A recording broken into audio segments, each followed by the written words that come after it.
नमस्कार दोस्तों, YouTube channel के पढ़ता है भारत में मैं एम.आई. भूषण आपका स्वागत करता हूं।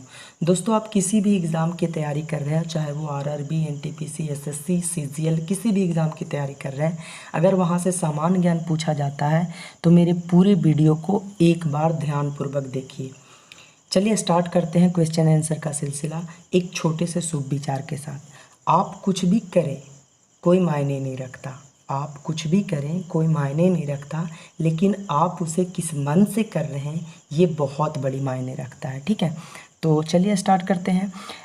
दोस्तों, एक छोटा सा रिक्वेस्ट करना चाहूँगा कि पूरी वीडियो को ध्यानपूर्वक देखिए। मैं ज़्यादा लंबा वीडियो नहीं बनाता हूँ। वीडियो को देखने के बाद एनालिसिस कीजिए। अगर आपको मेरे चैनल के माध्यम से कुछ भी सीखने को मिलता है तो सब्सक्राइब बटन को दबा लें और बेल आइकन को भी प्रेस कर ले, ताकि मेरे द्वारा दी गई हर जानकारी की नोटिफिकेशन आपको सबसे पहले मिले। तो चलिए स्टार्ट करते हैं क्वेश्चन आंसर का सिलसिला। पहला क्वेश्चन है कि लॉर्ड कर्जन के वायसराय होने के दौरान निम्न में से कौन सी घटना नहीं घटी थी? तो इसका सही आंसर है ऑप्शन डी। ठीक है, अब इससे रिलेटेड हम एक्स्ट्रा फैक्ट देखेंगे। पहला एक्स्ट्रा फैक्ट है कि 1885 ईस्वी में भारतीय राष्ट्रीय कांग्रेस का गठन हुआ। ठीक है, इसका गठन किसने किया? तो A.O. ह्यूम। ठीक है, इनका पूरा नाम क्या था? तो इनका पूरा नाम था एलन एक्टोबियन ह्यूम। ठीक है, आपको क्या पता था इनका पूरा नाम? अगर नहीं पता था तो मेरे चैनल के माध्यम से आपको ये चीज़ें सीखने को मिल गई। ठीक है, अब नेक्स्ट क्वेश्चन पे चलते हैं, नेक्स्ट फैक्ट पे चलते हैं। ठीक है, मैं थोड़ा सा इसका साइज कम कर लूँ। ठीक है, नेक्स्ट एक्स्ट्रा फैक्ट क्या बनता है? अब देखिए, डॉक्टर कर्जन का नाम आया है। ठीक है, तो इनका टाइम पीरियड क्या था वो हमें जानना है। ठीक है, तो इनका टाइम पीरियड था 1899 से लेकर के 5 तक, यानी 1905 तक इनका पीरियड था। ठीक है, इसके बाद एक ऑप्शन बी पे हम जाते हैं, पुरातात्विक विभाग की स्थापना। ठीक है, या बंगाल का विभाजन। पहला इस पे आता है बंगाल का विभाजन। तो बंगाल का विभाजन कब हुआ था? तो इसका विभाजन हुआ था 19 जुलाई 1905 ईस्वी में। ठीक है, कब हुआ था? 1905 ईस्वी में। वैसे क्वेश्चन बनता है, एक क्वेश्चन से बहुत सारे क्वेश्चन बनते हैं, तो उसे मैं बनाने की कोशिश कर रहा हूँ। ठीक है, अब पुरातात्विक विभाग, इसकी स्थापना कब हुई थी? तो 15 जनवरी 1784 ईस्वी में। ठीक है, और इसका मुख्यालय कहाँ है? तो देहरादून। और इसका शाखा कहाँ है? अगर शाखा पूछता है तो आगरा। सारा एक्स्ट्रा फैक्ट मैं बताता चल रहा हूँ। ठीक है, अब इसके बाद एक है क्वेश्चन बीतीय, ऑप्शन सी है बीतीय दिल्ली दरबार। ठीक है, अब दोस्तों दिल्ली दरबार के बारे में बहुत लंबी इसकी कहानी है। अगर आप चाहो तो मैं बता दे रहा हूँ, नहीं तो आप भी समझोगे कि सर को पता ही नहीं था। ठीक है, तो मैं बता दे रहा हूँ। इसकी 1877 में हुआ था। 3 टाइम पीरियड था, 3 बार दिल्ली दरबार लगा था। ठीक है, एक बार 1877 से ऐसे तो इसका टाइम पीरियड होता है 1911 तक। अब तीनों बार कब कब लगा था? तो एक बार लगा था 1877 ईस्वी में, दूसरा बार लगा था 1903 ईस्वी में, और तीसरा बार लगा था 1911 ईस्वी में। मुझे नहीं लगता है कि यहाँ पे मेरे जितने भी व्यूअर हैं जो देख रहे हैं उनको इस चीज़ की रियल में जानकारी होगी। ठीक है, तो चलिए मेरे चैनल के माध्यम से ये चीज़ें सीखने को मिल गया आपको। ठीक है, नेक्स्ट क्वेश्चन है, चंडीगढ़ का रॉक गार्डन किसने बनाया था? ठीक है, तो इसका सही आंसर है ऑप्शन बी, नेकचंद। अब ये कब बना था? तो ये बना था 1958 ईस्वी में। ठीक है, ये चीज़ें भी आप साथ साथ लेते चलिए। ठीक है, नेक्स्ट क्वेश्चन है कि रखो और निकालो निम्न में से किसकी नीति है? तो दोस्तों ये रिलेशन रखता है इकोनॉमिक्स से, तो इसका सही आंसर है पूंजीवाद। ठीक है, नेक्स्ट क्वेश्चन है मिट्टी के अपमार्जक कौन है? तो इसका सही आंसर है ऑप्शन ए, शैवाल। जहाँ पे एक्स्ट्रा फैक्ट बताने की ज़रूरत होगी मैं बताता चलूँगा। ठीक है, नेक्स्ट क्वेश्चन है कोलकाता और दिल्ली किसके द्वारा जुड़े हुए हैं? तो सही आंसर है नेशनल हाईवे 2। ठीक है, नेक्स्ट क्वेश्चन है विश्व का एकमात्र तैरता हुआ राष्ट्रीय उद्यान कैबुल लामजाओ कहाँ पर स्थित है?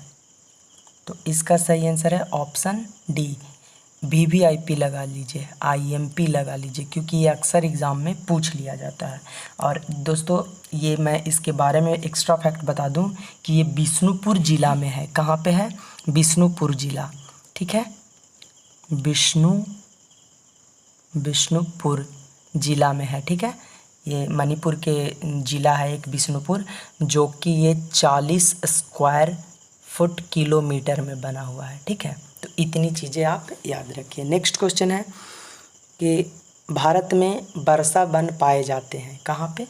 तो इसका सही आंसर है ऑप्शन सी, उत्तरी पूर्वी हिमालय और पश्चिमी घाट में। ठीक है, नेक्स्ट क्वेश्चन है सतपुड़ा और विंध्या के बीच कौन सी नदी बहती है? ठीक है, तो सही आंसर है नर्मदा। मैं टाइम इसलिए नहीं दे रहा हूँ कि मेरा ये नया चैनल है। ठीक है, तो मैं दोस्तों मैं एक चीज़ और बताना चाहूँगा कि मैं खबरी ऐप पे पढ़ाता हूँ, जहाँ पे मेरे 13,000 प्लस लिसनर हैं, और उन लोगों के ही डिमांड पे मैंने यूट्यूब चैनल स्टार्ट किया है। तो उसका लिंक मैं कमेंट बॉक्स में भी दे दूँगा और डिस्क्रिप्शन में भी उसका लिंक आपको मिल जाएगा, तो वहाँ पे भी आप विजिट कर सकते हैं। और टेलीग्राम का लिंक दे दूँगा ताकि आप टेलीग्राम पे जा करके PDF इसका जो है वो आप वहाँ से प्राप्त कर सकते हैं। ठीक है, सतपुड़ा और विंध्या के बीच कौन सी नदी बहती है? तो इसका सही आंसर है नर्मदा नदी। ठीक है, नेक्स्ट क्वेश्चन है पालघाट निम्न में से किस राज्यों को जोड़ता है? तो इसका सही आंसर है केरल और तमिलनाडु, ऑप्शन सी। ठीक है, नेक्स्ट क्वेश्चन है निम्नलिखित में से अस्थाई संख्या कौन सी है? तो सही आंसर है परिवार। ठीक है, संस्था कौन सी है? तो परिवार एक अस्थाई संस्था है। नेक्स्ट क्वेश्चन है चीन की मुक्ति के समय चीनी कम्युनिस्ट पार्टी का अध्यक्ष कौन थे? तो सही आंसर है माओ जेडोंग। क्या थे? माओ जेडोंग। दोस्तों ये बिहार में 2019-20 में बिहार पुलिस का ये क्वेश्चन बन के आया था। ठीक है, ये 2020 में पूछा गया था। नेक्स्ट क्वेश्चन है कि संसद के चुनाव में मत देने का अधिकार किसको क्या कहते हैं? तो ये एक कानूनी अधिकार है। ठीक है, कानूनी अधिकार है। नेक्स्ट क्वेश्चन है मंत्रिमंडलीय तानाशाही का विचार किसकी देन है? तो सही आंसर है लोबेल की। किसकी? लोबेल। नेक्स्ट क्वेश्चन है भारत में किसी की स्वीकृति के बिना कोई भी सरकारी खर्चा नहीं किया जा सकता। तो इसका सही आंसर है संसद की स्वीकृति। यानी किसी भी आप सरकारी खर्च जब करने की सोच रहे हैं तो इसके लिए संसद की स्वीकृति होना बहुत ज़रूरी है। ठीक है, नेक्स्ट क्वेश्चन है लोकप्रिय प्रभुसत्ता क्या है? तो सही आंसर है जनता के प्रतिनिधियों का प्रभुत्व। दोस्तों ये सारे क्वेश्चन प्रीवियस ईयर में पूछे गए हैं और पूछे जाने की संभावना है। ठीक है, नेक्स्ट क्वेश्चन है इंग्लैंड के हाउस ऑफ कॉमर्स द्वारा भारत के किस गवर्नर जनरल पर महाभियोग चलाया गया था? तो इसका सही आंसर है वॉरेन हेस्टिंग। किसके द्वारा? Warren Hastings. और वॉरेन हेस्टिंग का मतलब टाइम पीरियड क्या था? तो 1780 से लेकर के 84 के बीच में था। क्या? 1780 से 84। ठीक है, 4 साल के लिए। नेक्स्ट क्वेश्चन है कि किस देश का राष्ट्रीय पशु पवित्र गाय है? तो इसका सही आंसर है नेपाल। दोस्तों नेपाल का जो राष्ट्रीय पशु है ये गाय पवित्र है। ठीक है, नेक्स्ट क्वेश्चन है महात्मा गांधी अर्धनग्न फकीर है, यह युक्ति किसने कही थी? तो विंस्टन चर्चिल। किसने? विंस्टन चर्चिल ने कहा था कि महात्मा गांधी एक अर्धनग्न फकीर है। ठीक है, नेक्स्ट क्वेश्चन है कि गुरु नानक का जन्म स्थान कौन सा है? गुरु नानक देव का जन्म स्थान कौन सा है? तो इसका सही आंसर है ऑप्शन सी, दोस्तों तलवंडी ही नहीं, इनके बारे में अगर देखा जाए तो इनका इतिहास बहुत ही लंबा है। ये सिख धर्म के प्रवर्तक माने जाते हैं। ठीक है, पहला प्रवर्तक कौन है? यही गुरु नानक देव ही थे। ठीक है, 1 मिनट आप रुकिए, मैं इनके बारे में बहुत चीज़ें बताना चाहूँगा। अगर मैं थियोरेटिकल पढ़ाते रहता तो मैं इनके बारे में बहुत चीज़ें बताता, लेकिन फिर भी मैं यहाँ पे भी बताने की कोशिश। दोस्तों कोरोना वायरस से संबंधित जैसे अगर क्वेश्चन जानना चाहते हैं, जैसे कि 22.9 अल्फा कोरोना वायरस क्या है, तो ऊपर में जो आइकॉन दिख रहा है उस पर टच कीजिए, आपको मेरा कोरोना से संबंधित जितने भी क्वेश्चन है वहाँ पे मिल जाएगा। धन्यवाद। ठीक है, और ये कौन से कुल से थे? तो ये खत्री कुल से थे। ठीक है, इनके पिताजी का नाम क्या था? कालू जी मेहता। क्या था? कालू जी मेहता। अब आपको क्या पता है कि कालू जी का मेहता का दूसरा नाम क्या था? नहीं पता होगा, पर जान लीजिए, कल्याण चंद। ठीक है, ये चीज़ें थी। और दोस्तों ये किसके समकालीन था? एक क्वेश्चन आ जाता है कि गुरु नानक देव जो थे वो किनके समकालीन थे? तो इब्राहिम लोदी, चैतन्य प्रभु, ये इनके समकालीन थे। ठीक है, और इनके बारे में जो लिखा गया है, एक आदि ग्रंथ है जपजी। आदि ग्रंथ जो है वो जपजी, तो जपजी में इनके द्वारा लिखा गया है। और इनके द्वारा एक पुस्तक लिखी गई है, उस पुस्तक का नाम क्या था? तो बाबर बाड़ी। ठीक है, ये पुस्तक का नाम आप याद रखिएगा, अगर आप पीएससी लेवल तक की तैयारी कर रहे हैं तो इस तरह का क्वेश्चन बन के आता है। ठीक है, और इनको ज्ञान की प्राप्ति कहाँ हुई थी? तो काली बेन नदी पर। ठीक है, पूरी डिटेल्स में लिख रखा हूँ। जिस दिन मैं थियोरेटिकल पढ़ाऊँगा ना तो सारा चीज़ मैं प्री प्लानिंग के साथ पढ़ाऊँगा। ठीक है, बहुत चीज़ें बताऊँगा। जैसे उपदेश को, इनके जो उपदेश हैं उसको गुरु अर्जुन देव जो 5वें गुरु थे, उन्होंने आदि ग्रंथ जपजी में संकलन करके रखा है। ठीक है, और इनके माता जी का नाम क्या था? तो तृप्ति देवी था इनके माता का नाम। पत्नी का नाम सुलक्षणा देवी था। ये सारा कुछ मैं बताऊंगा। ठीक है, तो बस वेट कीजिए, मैं हिस्ट्री का जब चैप्टर लेकर के आऊँगा तो इनके बारे में स्पेशल एक टॉपिक रख लूँगा। ठीक है, नेक्स्ट क्वेश्चन है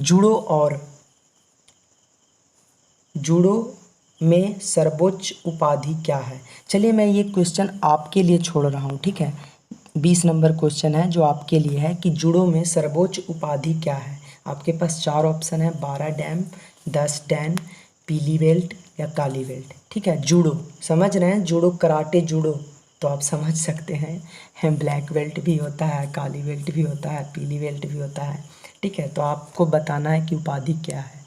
ठीक है, नेक्स्ट क्वेश्चन है दूसरे एंग्लो मैसूर युद्ध में गवर्नर जनरल कौन थे? तो इसका सही आंसर है वॉरेन हेस्टिंग।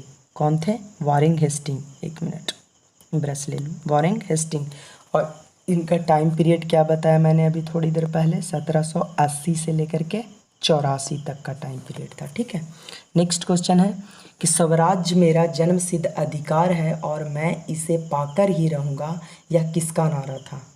तो सही आंसर है लोकमान्य तिलक। बाल गंगाधर लोकमान्य तिलक इनका पूरा नाम था। नेक्स्ट क्वेश्चन है निम्नलिखित में से किस समाचार पत्र का संपादन गांधी जी ने किया था? ये क्वेश्चन इम्पोर्टेंट है। ठीक है, अक्सर पूछ लिया जाता है। तो सही आंसर है नवजीवन, ऑप्शन ए। नेक्स्ट क्वेश्चन है भारतीय विश्वविद्यालय अधिनियम किसने पारित किया था? तो सही आंसर है ऑप्शन बी, लॉर्ड कर्जन ने। दोस्तों अब तक मैंने कहीं पे भी नहीं कहा है कि प्लीज़ चैनल को सब्सक्राइब कर लीजिए, फॉलो कीजिए। अगर आपको मेरे चैनल के माध्यम से कुछ भी सीखने को मिला है तो प्लीज़ चैनल को फॉलो कर लीजिए और बेल आइकन को दबा लीजिए ताकि आपको सही समय पर नोटिफिकेशन मिल जाए। ठीक है, और बस मुझे आप लोगों की सपोर्ट की ज़रूरत है, थोड़ा सा सपोर्ट कर दीजिए बस। धन्यवाद दोस्तों। नेक्स्ट क्वेश्चन है कि नमक कानून के उल्लंघन में गांधी जी ने एक आंदोलन शुरू किया था जिसका नाम क्या था? तो सही आंसर है सविनय अवज्ञा आंदोलन। क्या है? सविनय अवज्ञा आंदोलन। ठीक है, अब दोस्तों आपको ये बताना है कि सविनय अवज्ञा आंदोलन जो है ये कब चलाया गया था। ठीक है, चलो मैं ही बता दे रहा हूँ। सविनय अवज्ञा आंदोलन जो है 1930 में चलाया गया था। ठीक है, और इससे पहले एक सफल आंदोलन चलाया गया था 1928 ईस्वी में। ठीक है, नेक्स्ट क्वेश्चन है, क्रिप्स मिशन भारत में कब आया?